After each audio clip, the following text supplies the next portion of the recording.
با سلام. توی این ویدیو تصمیم داریم تعویض رم دستگاه HP پروبوک 450 G2 را آموزش بدیم.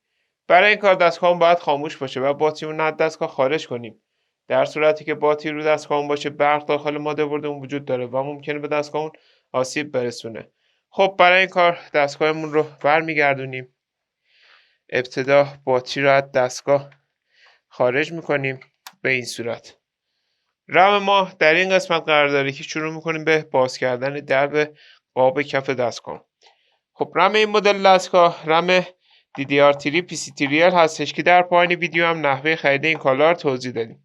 خب بعد باز کردن پیچ درب قاب رو به صورت کشویی باز میکنیم به این صورت و با فشار دست زبونای رم رو آزاد میکنیم و رم رو از دستگاه خارج میکنیم. برای جا دادن دوباره رم اونو داخل شیار قرار میدیم و اونو به سمت پایین فشار میدیم به این صورت. ما الان میتونیم رم جدیدمون رو جایگزین کنیم. حالا برای آشنایی با نحوه خرید این کالا به ادامه ویدیو اون توجه کنید. برای خرید این کالا میتونید به آدرس www.iranfso.com مراجعه کنید و یا عبارت کامپیوتر افق رو به صورت فارسی در مرورگرتون جستجو کنید. بعد این کالا رو خریداری کنید.